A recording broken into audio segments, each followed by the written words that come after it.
Welcome back to What Would You Ask podcast. My next guest is a member of one of those crazy teams that travels all over the world.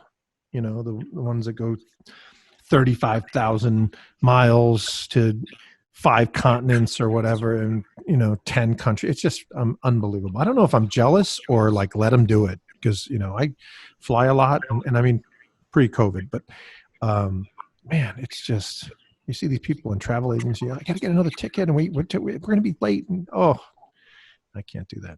I'm very jealous because of what they do see from a cultural and a country and all that stuff is amazing. But anyway, my guest participated in season 26 of Amazing Race. I'm excited to welcome to What Would You Ask podcast, Jenny Wu. Hey, Jenny, how are you? Hi, Nick. How are you? I'm doing fantastic. Thank you for joining us. It's awesome. We have a bunch of questions from our quick hitters. These are our platinum members. They sent them in. As soon as we announced through surveys that you were going to be on, they started firing them in. So I'm going to jump right in so we can get as many done in the time frame we have. Okay. Billy from Atlanta. He asked, when did you first meet the contestants? Is it when we see you meet them on TV, or is it prior to that? Well, I met, so basically for our season, it was a little bit different. We were set up as like the blind date couples. And so I met the girls like Laura and Haley, Jackie. We were all sequestered in a hotel together for about a week before production actually started. So we would see each other. We couldn't talk to each other. We would see each other during meals when we were at the hotel restaurant eating, but we had to stay at different tables. We would see each other at the gym, but we could not speak to each other at all. So I would see them, but we would sort of just try to make eye contact a little bit and try to communicate through facial expressions. The guys, on the other hand, we did not see them until basically we started the race. When we were at the start line, and, Phil was there basically giving his traditional Amazing Race start speech, right, and letting us know who we were being paired up with. Once he said, Jenny, your partner is Jelani, that's when I looked at him. And first time, that's amazing. First time. And that's the first time I was like, okay, you're my race partner. So that was the first time I saw and met Jelani, was when we started the race. We'll get to the questions about Jelani. People questioned everything from when you first met each other. It seemed right away that there wasn't necessarily a physical attraction, but you seemed to be able to get along, and we'll talk about that in a second. Keep in mind, folks, this was the second season that they had, second most teams that didn't have a pre-existing relationship. So they had 5. And the other one, I believe, was an all-star show. And so this is really and they had like 6, I think, on that one. But so these were the setups. Remember the blind date one. And this is what Jenny's talking about with meeting Jelani, that's when she met him, but just before they went running out into the mud. And we all remember that. So, and we'll talk about that too. Steve from Danbury, Connecticut wants to know, how much does the production slow you down? I'm sure these guys are used to being part of the show, but does it still slow you down? So each team we ran with a cameraman and the sound guy.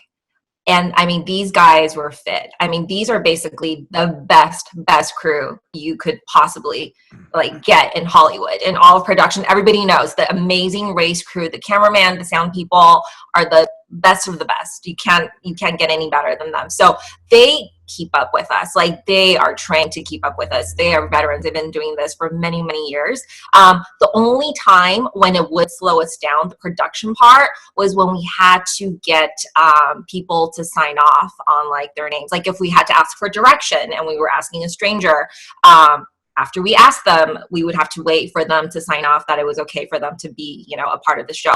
So that's why I think maybe you might have seen you might have been well, why aren't they asking more people for directions or for help? Because we knew every person we asked would slow us down. So we always took that into consideration of okay, do we want the help and slow us down, or do we want to try to figure this out on our own?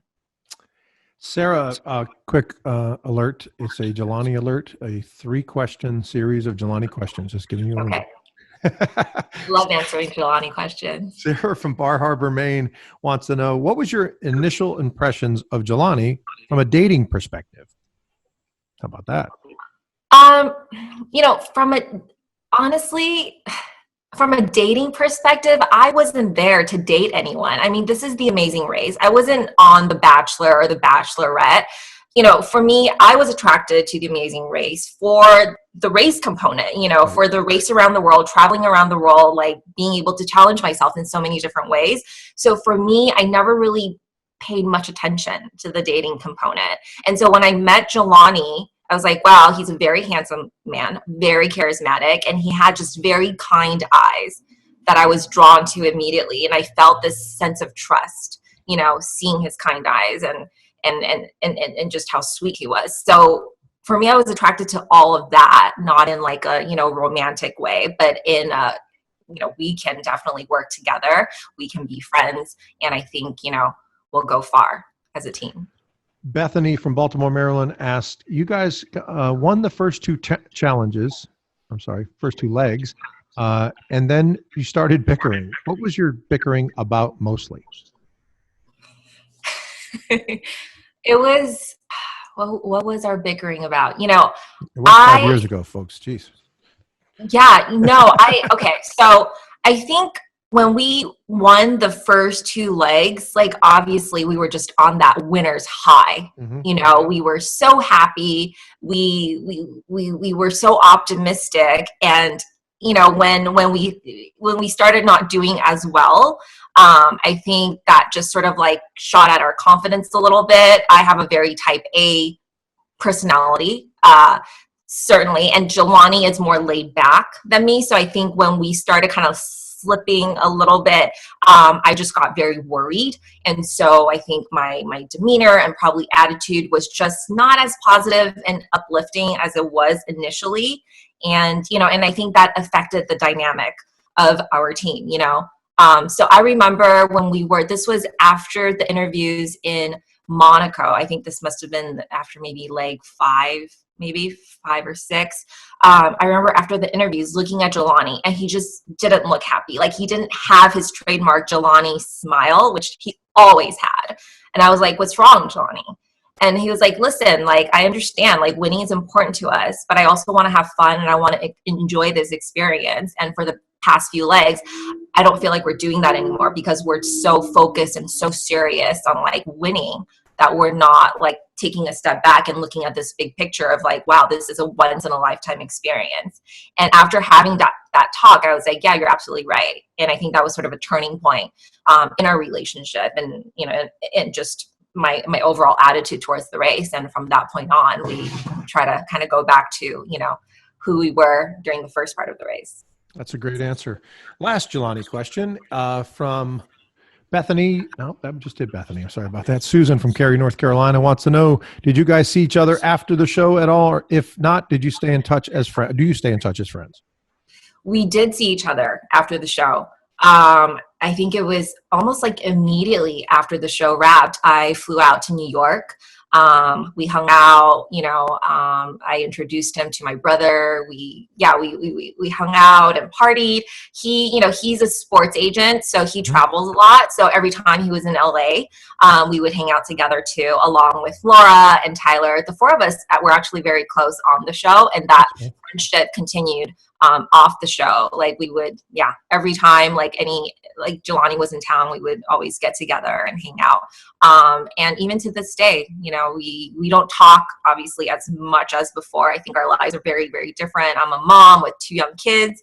Jelani is, you know, still traveling the world, being Jelani. So, but I think that friendship it's a very special friendship, and I hold on to it very dearly. Makes sense. That's good. Mike from Brooklyn, New York wants to know, what 3 aspects or skills do you need to be successful on Amazing Race? Mike, why does it have to be 3? Like, could we just what we got to put a number on? No. I think, let's see. I think first and foremost, you have to be very quick on your feet. when you're presented with a situation, every situation is new. You go to a new country, new set of challenges, new rules. You have to be able to just think quickly on your feet and not get bogged down by the pressure of the situation. I guess that would be the second thing you need, is just to not give in to pressure, because it is a high cooker pressure situation every single day. And number 3, I think you just, like, you have to be able to just like grind it out, like you're racing around the world for 3.5 weeks. Like, you can't burn out. You can have that sort of personality where you burn out really quickly and you're just sort of like, okay, I don't know how I'm going to get through the rest of this. Like, you have to just take it step by step and be able to grind it out for the entire, length. It's certainly a race. It's a marathon. It's not a sprint. Somebody mentioned to me in the many interviews of Amazing Race that I've done that one of their regrets was, and I think they were top 3. Oh, I wish I could remember names. You think I would? Or somebody would help me out and tell me, maybe just give me a kind of a note. They mentioned attention to detail, because they thought that not reading the clues, twice, not paying attention to the information and the content that was provided, really ill affected their success chances. That's kind of how they put it in a nutshell. Do you agree with that? Yeah, absolutely. And I think my background as an attorney really kind of just, I've been trained to pay attention to detail. Sure. I know, I think this was during I think it was the first leg when we were in Tokyo. The final clue to get to, the stop was, look for Phil in like the vicinity of like this parking garage. Right. And so it was like, we were able to, Jelani and I, hone in on the word vicinity and know that meant it wasn't inside the parking garage. So that was like a very small detail that you really had to pay attention to. Something for me, like every clue I would read it like at least 3 times, to make sure I'm catching on to every single word. That's a good example, because vicinity means the area around, right? Doesn't mean necessarily in the parking garage. That's exactly what I'm talking about. Thank you for that. Richie from Tom River, New Jersey. Is there any misconceptions about Amazing Race? As being someone that watched the show and then participated, do we see anything different? Or did you experiencing anything different after watching? I think when I was watching The Amazing Race, I'm always like, how can they get lost? Like that's like my thing, like, why are they lost all the time? Like, why are these people so confused all the time? It's not that hard to just go from point A to point B. You have the taxi driver, you have people you can ask directions. Like, I thought that part would be so easy, and I didn't understand why people would mess that part up so often, and it would cost them the race time after time after time. And so when I went on the show, I was like, well, that's not going to be a problem, for me. Like, I can't imagine it being a problem. And then, of course, it is the biggest problem. It's just, it's chaos. You're in a new place. You don't speak the language. You don't know the streets. You don't know where you're going. You don't know you don't know anything that's, going on. And at the same time, you're racing against other teams. So like the pressure of just getting to that stop is huge. And I think I really overlooked how difficult it would be to get to the right place. Pamela from Naples, Florida asks, what was the best part and the worst part of your entire experience with Amazing Race? The worst part? No, let me start with the best part. The best part of the race was just finishing it. I didn't really think that was, for me going into it, I just didn't want to be the first team eliminated. That was really my goal. I didn't even really think about, making it all the way to the end. So when I did, like, yes, it was exhilarating to be able to, cross the finish line and come in second. But at the same time, it was just such a huge personal victory for me.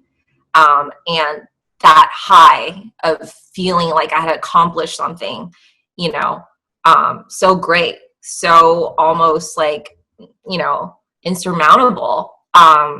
that high just carried with me for a very, very long time after the race ended. The worst part about the race was always having to be like a little bit on guard, with the other racers. Like I had mentioned, I became very good friends with Laura, Tyler, and then also Haley and Jackie to an extent, Blair as well, because, we saw each other all the time and we raced pretty much to the end together. And so even though I really liked them as individuals, I felt like I couldn't get too close to them because we were racing and we were competing against each other. And so that didn't feel great, because it's like I wanted to be friends with these people, but at the same time, I always had to hold a lot of it in to myself. Makes sense. Quick programming note: if you want to get your questions asked to your favorite racer from Amazing Race, or Survivor for Castaway from Survivor, or any of the series that we do here on What Would You Ask, go to our website. It is whatwouldyoask.com, or all over social media.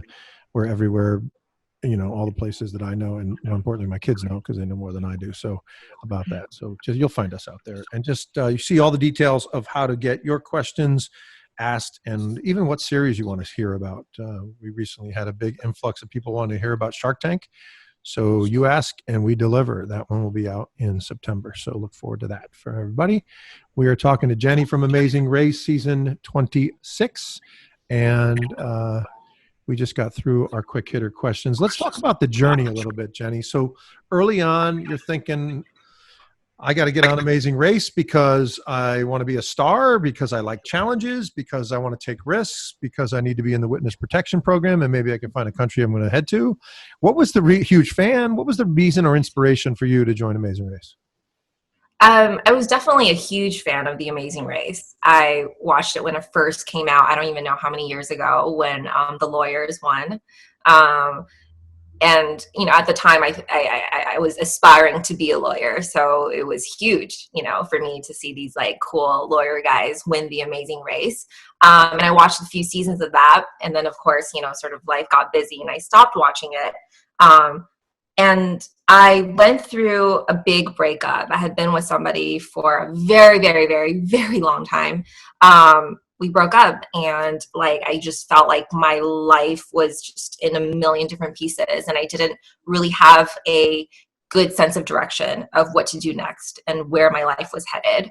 And sort of on a whim, one of my good friends and I, we were at a 4th of July party, and we were just kind of chatting, and she loves to travel. I love to travel. We're both sort of very adventurous people. And I was like, what if we apply to be on The Amazing Race? She was like, what? I'm like, yeah, let me look online and see if they're taking submissions right now. So I looked, I'm like, oh, great, they are. Good news. Let's just make a video and let's just submit it and see what happens. What do we have to lose? She was like, okay. I knew she would be game for it because, she's that type of person. So we made the video, submitted it on a Sunday afternoon. And by Monday afternoon, one of the casting producers called me. It's like, hey, this is The Amazing Race. We saw your video. And I was so shocked. And they were like, we think you and your friend are both great.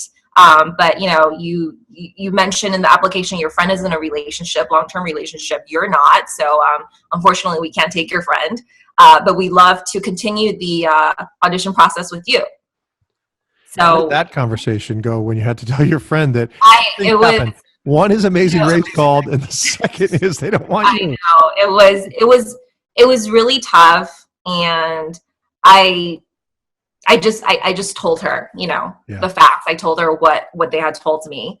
And she's just such she's an understanding. She's a great friend. So she was without even hesitation, well, you got to continue doing this. You have to do this, without me. And I'm going to support you 100%. So that's how that conversation went. It was great. Pamela from Framingham, Massachusetts wants to know, is there any keys to being selected or getting through the audition process successfully? Luck? A little bit of luck. I think just, for our season, it was about pairing people up. Yep. So I think it was just about matching personalities. and who they thought would be a good fit. And actually, not a lot of people know this, but I got cut. Like, I went through like every step of the audition all the way to the very, very end. At that point, I had already met with the president of CBS, you know, in a room. I had met with like everyone. And I got a call. They were like, sorry, we decided to go with someone else. Like, we're cutting you. They cut me on a Friday. That Sunday, I was going to the Emmys and the Governor Ball after the Emmys. And I knew that the creator of the show of Amazing Race was going to be there. So even though I got that call on Friday, I was like, I'm not giving up. I'm not giving up until I hear from him, until I hear from Bertram that I can't be on the Amazing Race. So at the Emmys, Amazing Race, they actually won the Emmy for Best Reality Show that year. I was like, great, this is amazing. That means they're going to be in a really good mood, ready to party at the Governor's Ball. So at the Governor's Ball, instead of sort of enjoying this like kind of crazy experience, right, I'm just like trying to stalk like Bertram. I'm like asking around, hey, does anybody know like which table the Amazing Race producers are at? And I'm like asking tons of people. Finally, I see him. He's like sitting at his table by himself, and I just make a beeline for him. And I know I have like seconds to talk to him. And I'm just like, hi, Bertram. It's so nice to meet you. I just want to let you know, my name is Jenny. I've been auditioning for The Amazing Race. You guys just cut me on Friday, but I think you're making a huge mistake. And I think I would be great on this show. He like took one look at me, and I think he was like, wow, this girl's got balls, you know? And the casting director, Lynn, was next to him. And he was just like, hey, Lynn, like, don't cut Jenny. Like, talk to her. And I got a call from Lynn the very next day saying, I'm in. Wow, so, that's a great story. Yeah. That is some moxie there, young lady. Yeah. I mean, you could have been tackled by security going for the table, right? I mean, that's right. I love that. He was like, okay, well, this is probably the kind of person we want on The Amazing Race. So. Yeah, you know, it's interesting, Jenny, that you say that, because it's so, you know, I've interviewed two women that were, what was it, goat yoga? I mean, they're on the show, and you have to have either something kind of quirky, right? Or they have to have a theme like they did with yours, right? The kind of the dating kind of match up theme. But the other thing you have to have is just have to have that guts, moxie, whatever you want to call it, because I've heard people that have sent in, you know, videos of them being on stage at rock concerts, would get called up from, you know, a rock band, a woman that was at one of the shows that we're doing the series. She got called up and she had it filmed. She found the film on the web, and she put that as part of her video and said, look, if I'm good enough for Bon Jovi, I'm good enough for, you know, I think it was Survivor or whatever show she was on. That was cool. I mean, I was like, that's something that's going to be eye-catching. So I know Jenny knows better than I, but I'm telling you, if there's something you can do like Jenny just did, that's kind of the top of the level right there, going to the guy that runs the thing and telling him, look, you're making a mistake. I should be on the show. So good for you. I love that. That's a great story. So let's think about the journey as far as, you know, I want to stay with that a little bit. You're selected now. You're on the show. Tell everybody what happens next. Are you then, is there a training session? Do you go through the physical and psychological exams? Is that part? Where does all of that stuff fall in the process? Yeah, I went through physical exam. I think a blood test. I had to go get, shots for like malaria and just all sorts of stuff. They took my passport because they needed it to get different kinds of visa. It was all very secretive. And I didn't get my passport back until we started the show. Other than sort of the logistical preparation that they needed to do on their part, they really didn't prepare us. There wasn't like a checklist of like, oh, these are the things we recommend you bring to this trip. It was more so a checklist of everything you couldn't bring. was like, okay, here's a long list of things you can't bring, and now just figure it out. So I think in between getting picked for the show and like the start of the race, I had about maybe like a month, maybe a month and a half to prepare. And during that time, I pretty much dedicated my whole life to preparing for the amazing race. I hired a personal trainer who I worked out with several times a week. I couldn't tell her what the training was for, but I was like, yeah, like I'm doing this sort of like race and I just need like to learn to, I don't know, endurance, you know, and things like that. She's like, oh, okay, sure, no problem. And then I pretty much watched every single episode of The Amazing Race for maybe, I don't know, up until like season 22 or 23 or something. And I took down notes. I wasn't just passively watching. I was taking down notes, jotting down everything I could possibly think of. And then I was at REI a lot. Sure. I became very good friends with one of the sales guys there because I would just go in and ask him questions like survival things, you know, like, hey, like, what do I need? Like, if I'm going to be like really cold, let's pretend I had to sleep like on the sidewalk and it's really cold. Like, what should I cover myself with that's like really, really light and doesn't take up a lot of room? You know, questions like that. And just, you know, asking him like all these, and like, oh, what should I be eating if I want like a lot of energy, but I'm like kind of running at the same time and I don't have time to eat stuff. So he gave me a lot of tips and I ended up spending a lot of money at REI. So that's sort of what I did in that month and a half to prepare myself, you know, for this race and to be as prepared as I could be without really knowing much about what was going to happen.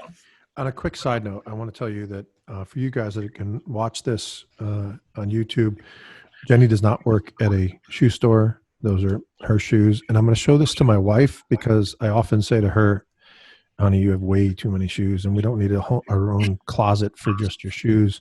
Well, I thank Jenny. She's going to now support her whole, look how many Jenny has. That's what I'm going to hear. So just prepare my response to that. Yeah.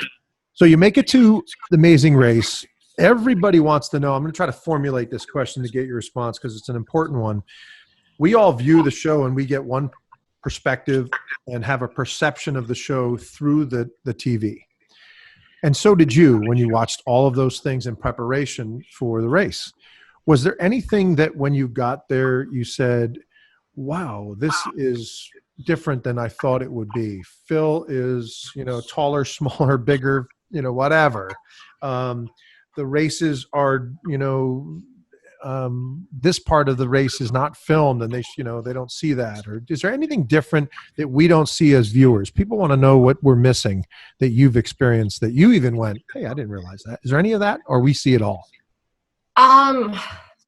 Well, when we're at the pit stops, you know, I guess I wasn't too sure like what would happen like once we got to the pit stop. Yes. You know, we just start racing, you know, again like right away or what. But actually we would have like breaks, you know, in between the pit stops. Sometimes it would be as short as like 12 hours.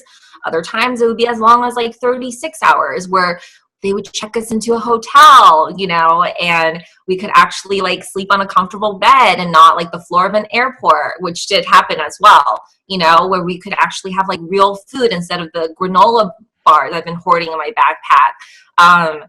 Yeah, so that was a pleasant surprise to see that. Another thing was, I think I was surprised by just how real it was. You know, this wasn't some show where it's like scripted at all. There's no scripting of The Amazing Race. Like I think out of all the reality shows out there, this is the most real as it gets when it comes to reality shows. Like once Phil says, you know, his trademark, you know, phrases like start running, yeah. You're off. Yeah. There's nobody to guide you. Like you're off, you're doing it, you know, and there's no stop, there's no action, nothing. Like you are on your own, like trying to figure this thing out. So I was actually surprised by how real the production would be. Mackenzie from Summit, New Jersey wants to know, good segue. What is Phil like? Did you guys get along and how much interaction did you have with Phil? Phil is just, Phil is just a great guy. I mean, he is someone I admire, respect. I think he's not just like the host of Amazing Race. Like, he really lives that life, you know. We didn't interact too much, obviously, like on the race, just because, you know, we're not supposed to. Right. So we would see him when we arrive at the pit stop. And then, of course, like seeing Phil when you're at the pit stop, it's like the best person in the world to see, you know, because it means like, you know, like, well, when he tells you you're safe, that's when it's like the best feeling. Like, thank you so much. Every time he said that to me, I wanted to just go up to him and give him a big hug. In between that, we didn't see much of him at all. But, you know, after the race, he would come to some of the viewing parties, and we really got to know him like outside of the actual show. A few years ago, he came out with a documentary on biking, where he was basically biking like around the world. That's a huge, you know, passion and hobby of his. And we went to go to the screening, and I got to kind of see, you know, his other passion, his other hobby. And he's just such an adventurous, like, great guy. We all love him. Let me ask you a follow-up to that, because you just brought up a point that I don't think we've had answered by any racer that we've had on the show. Do you know, when you mentioned the surprise, and this is what spawned the thought, was when you get there, all right, I'm running up and I'm hearing I'm in 6th place. Okay, I thought I was in 3rd, but okay, at least I'm safe. How many times, I'm going to try to articulate this for you. How many times when you get to Phil, are you really not sure? I mean, sometimes you got to go, all right, I know where we are because I saw what's his name or them back there. So I know we're safe, but you know, where are we in the thing? Are there times when you really say, we might be in jeopardy right now? And are there times when you go, we're good, we're fine, let's, you know. And does it change you at all, or no? Does it change how you play the game? Well, I think for us, like the first 2 legs when we won, we were pretty sure that we were in the top 3. We didn't know if, you know, we'd won or not. You don't know exactly where you are, you know. So of course it was great to receive like the good news from Phil. When we were in Thailand, I think this was, during the Bangkok leg, we really thought that maybe we had come in last. We really were not sure if we were going to make it or not. That was when we were doing like the tire challenge, like in the auto parts. Yep. With that was probably like a low. That was definitely a low for me, you know, that leg of the race. And when we reached, you know, the pit stop and we saw Phil, like you could just see it on our faces. We were just like, oh, are we done? So we really thought we had been eliminated. And then there was also another, like, I think this was when we were in Namibia. We started off as like maybe like the top 2 teams, and then we missed an exit. We didn't see a sign on the road, and we just kept going. We got really, really lost. We were, I don't know, like how long that detour was, very long. And then when we finally found our way back to Phil, it looked like production was starting to like wrap up. It seemed like people were just sort of like about to leave. You know, you had that like energy, that feel that people were kind of like winding down. So when we reached Phil, we thought that, we were done. We're speaking with Jenny Wu from season 26 of Amazing Race. Interestingly, Jenny, so you guys win the first 2 legs, and then you don't win another leg, but you finish 2nd. Mm-hmm. That's an interesting, I mean, that's kind of what it does to your motivation. Or like, I would be thinking, Jelani, we got this. I mean, we win the first one, we win the second one, we're, you know, and then all of a sudden, and I had the data, you placed 3rd a couple times, but I don't even think, were you 2nd another time at all through the things? I'm trying to think. I know you were 3rd and 4th and 3rd.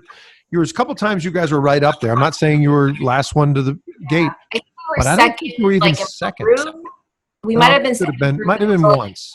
Teams, yeah, you're right. So I think so, but I'm just wondering if there's anything that does to your psyche, going, all right, we're feeling really good right now because we're winning early, right?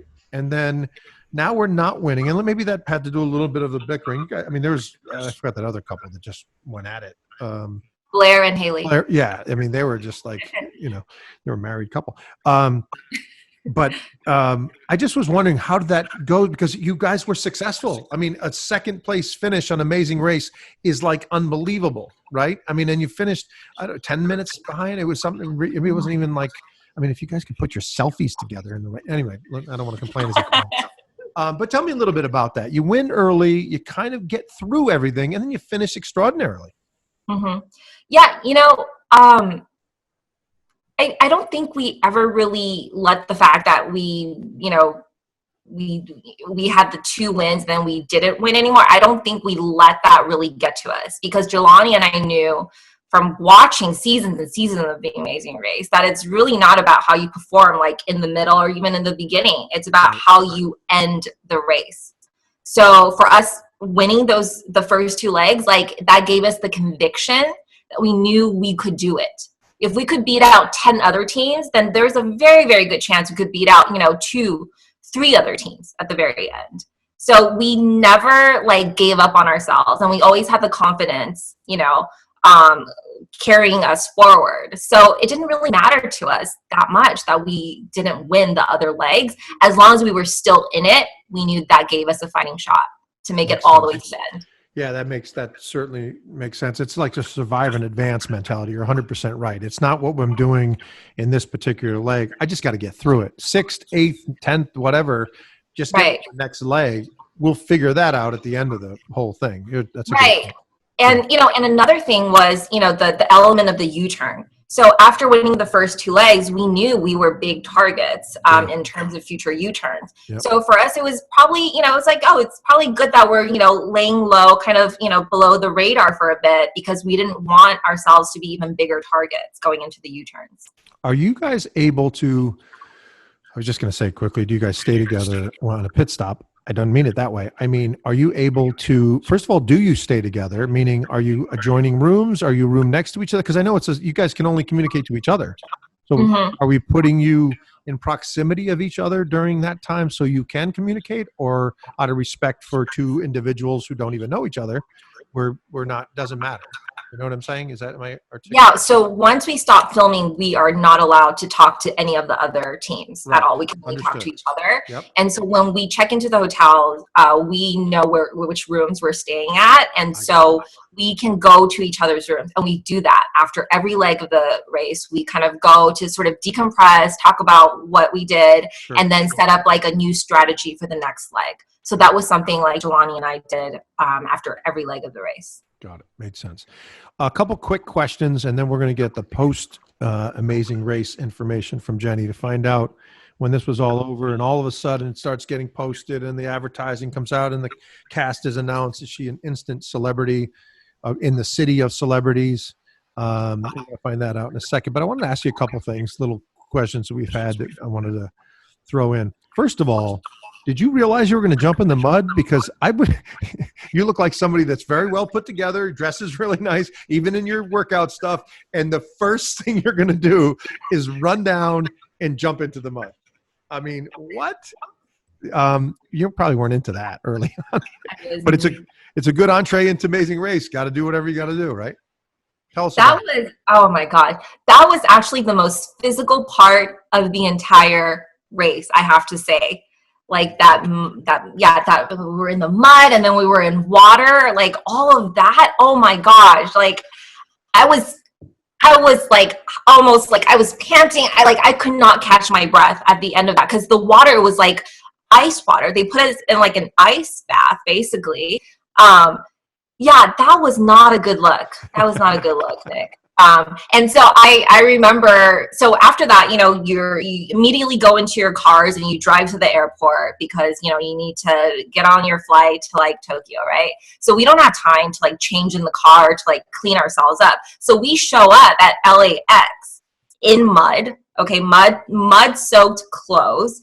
And it wasn't until we actually checked into our flight that I remember me, Laura, and Haley, and I think Jackie, the 4 of us went to the bathroom, and we're just trying to we're using like the hand dryers to basically dry our clothes. And there are other people there obviously seeing all this go down, like these 4 girls, like who look like they've been through, I don't know, like some sort of combat. Yeah. And that's what happened. Yeah. Brian from Raleigh, North Carolina wants to know, what was your favorite challenge and least favorite challenge? How about the zip line? My favorite challenge. My favorite challenge was finding the shoe in Amsterdam, the wooden clog in Amsterdam. Purely just because I did it really quickly and I burned through the rest of the guys, the rest of the teams. Yeah, that was just a proud moment for me. And then my least favorite challenge was, what was my least favorite challenge? Were you in the canoes and all that water? No, we Jelani did the canoe. Oh, that's right. He did the canoe. That one. Let me think. Which one? I loved all the dance challenges. They were really, really fun. So let's see. What was my least favorite challenge? I guess it would have to be like the sugar cane, when we were in the sugar canes in Peru, and I had to hack down the sugar cane. Yeah. It wasn't like super bad, but I think just because it was like such a physical challenge, and typically like Jelani was the one doing the more physical challenges. So for me, it was just a lot of pressure because I was there with Tyler. And I remember him just like hacking through them, like in 5 minutes. He was done with like the entire row, and I was like on my third one. So that was a little demoralizing having to go up against him for that challenge. So you're getting to the end now, and you guys get a slight lead over Tyler and Laura with that memory task that you guys had to complete. Do you realize that at that point you were in first place? That's obviously, that right at that time? Oh, no. Absolutely not. No, we thought Haley and Blair had finished. Right. They won. Everybody had applauded, cheered for them. They were celebrating. So we thought we were just competing for second and third. That's right. No idea. Yeah. And tell us a little bit about, so you were taking the selfies you guys took were kind of in planes and kind of not necessarily in identifying areas. That was the throw off, right? Tell us about it. Absolutely. Tyler, we nicknamed him like the selfie king because he took selfies like everywhere. He was just so good about like remembering to do that. Yeah. And I think both Jelani and I, we were just so like immersed in like the challenges and in what we were doing at the moment that like it was always like an afterthought for us to take a selfie, which is why they were all at airports, because that's when we were like relaxed and sort of like, okay, we're like, on a break, let's take a selfie. So yes, I definitely think that hurt us. Absolutely. And I had no idea like that would be part of the final challenge. I thought it was just this whole like social media push that they were doing, something fun. But I should have known, like everything is done for a reason. There is a purpose behind everything. That was a good twist in it, right? It was kind of so the season is over. You guys successfully come in second. I think that's a win. I mean, everybody I've talked to, you're in the top 3, top 5 maybe of Amazing Race, and you've done amazing job. So congratulations on that. You come back home. There's probably, I don't know, a month, 6 weeks of post-production that has to happen. And then all of a sudden it's announced, here it comes. I see it on TV, Amazing Race, next cast, boom. Who is that Jenny? Is that Jenny? You're kidding me. And I'm sure they give you a release because they want everybody watching now. So they want you to tell everybody because they want ratings. And they release you from all of that, mum's the word and all of that. Are you instant celebrity in town? Are you signing autographs at the grocery store? Tell us about the impact of the Amazing Race post-race. No, it wasn't like that at all. Like, obviously like my community of friends and family and like my circle, like everybody was just very proud and excited and happy for me. And, occasionally I wouldn't even call it getting recognized in public. It was more like, hey, you look familiar. Like, where have I seen you? Like something along those lines. I like, yeah, so it wasn't really like that. I was already sort of on social media and had like a very small social media presence. So I think being on The Amazing Race helped me to expand that presence. And that was great. And I did get approached a few times about just making like appearances and things like that, but on a very small, like more community scale. So life did not change for me. I didn't have TMZ like camped out outside my house, trying to get those paparazzi shots. That's for sure. That's cool. A couple more questions. A couple big questions, actually. Did you learn anything about yourself as part of, because it's a really interesting dynamic that they did with that one, where you're joined up with someone you've never met before, and all of a sudden, not only do you have, it's not like you said before, it's not a bachelor thing where you go and sit on a beach and now you're going to talk to each other. You guys got to team up and strategize and physically compete and mentally compete and emotionally compete. And you've just met each other. It's a really amazing that you did so well under those circumstances, number one. But did you learn anything through that about yourself, about you, how you handle that dynamic? Yeah, I was really lucky to get paired with Jelani. I really was, because I think his personality and mine just sort of like fit together very, very well for this team dynamic.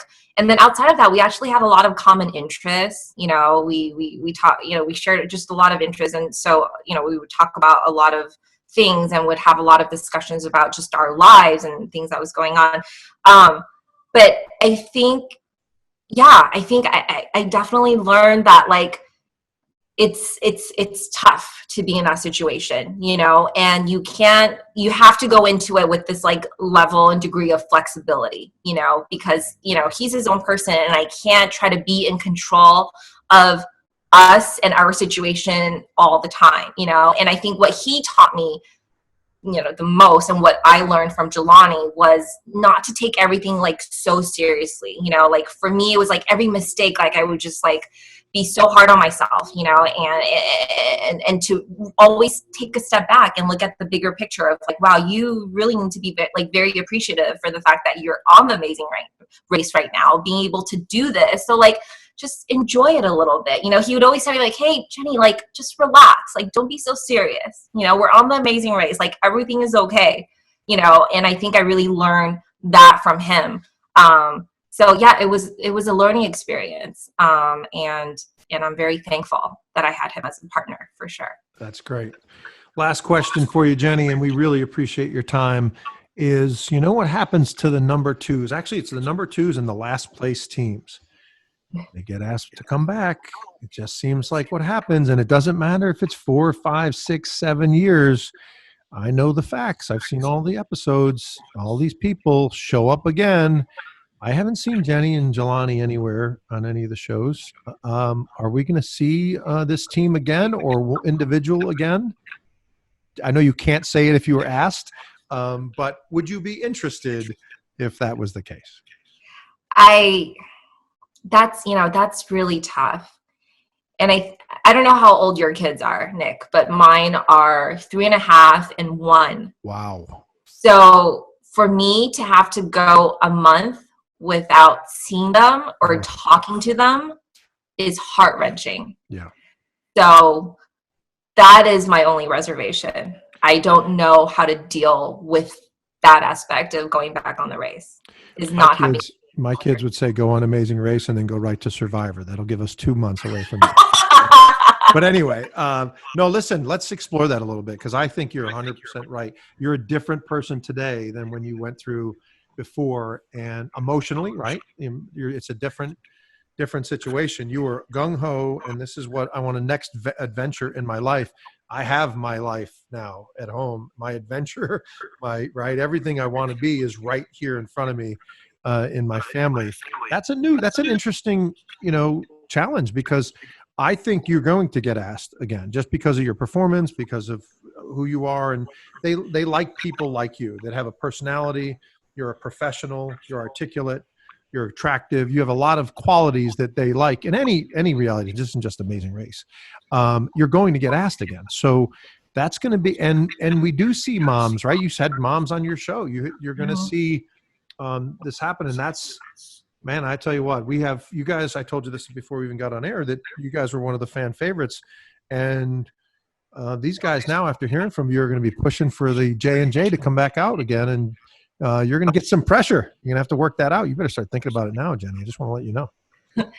Thank you. No, I mean, yeah, I'm not saying no. I never said no, Nick. So you didn't. You know, didn't. and I think I just love, like, Jelani and I, we are this Asian girl, Black man, like, just ferociously, fiercely getting through the Amazing Race. Like, I love it.